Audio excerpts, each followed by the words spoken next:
മക്കൾ സമാധിയായെന്ന് അവകാശപ്പെട്ട Neyyattinkara ഗോപന്റെ postmortem report പുറത്തുവരുമ്പോഴും മരണകാരണം സംബന്ധിച്ച് വ്യക്തതയില്ല. പുതിയ പ്രശ്നങ്ങൾ ഉണ്ടാക്കുന്ന അവസ്ഥയിലേക്ക് ആ കാര്യങ്ങളുടെ പോക്ക്. ശരീരത്തിൽ 4 ചതവുകളിലാണ് അസ്വാഭാവികതയുള്ളത്. മുഴുവൻ രേഖകളും ജാതകവും ഞങ്ങൾ പോലീസിന്റെ കയ്യിലുണ്ട്. എല്ലാ ദിവസവും വൈകുന്നേരം അദ്ദേഹം നടന്ന് വടിയൊക്കെ ഊന്നിയാണെങ്കിലും ദർശനത്തിന് സാറിനി സംസാരിക്കണ്ട, ഇനി ഞങ്ങൾ പറഞ്ഞോളാം.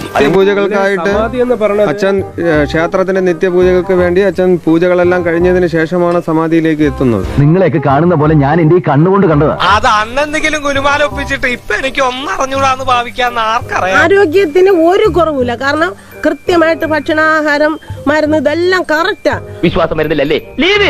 ഈ സത്യസന്ധത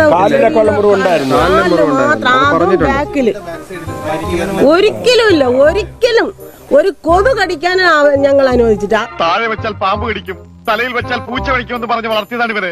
നല്ല തറവാടിത്തുള്ള കള്ളന്മാരാ. മുറിവുണ്ട്, മൂക്കിനൊരു മുറിവുണ്ട്.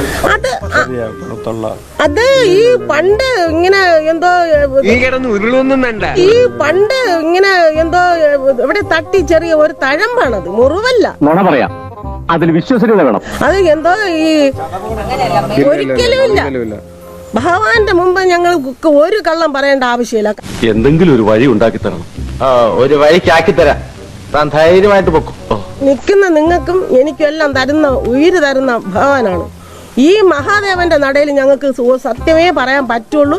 അല്ലെങ്കിൽ ഭഗവാൻ ഇതിനു മുമ്പ് ഞങ്ങളെ കൊല്ലുവാണ്. ഈ കൈകൾ മാർപ്പാപ്പയെ പോലെ പ്രസിദ്ധമാണ്. എനിക്കൊരു സംശയം.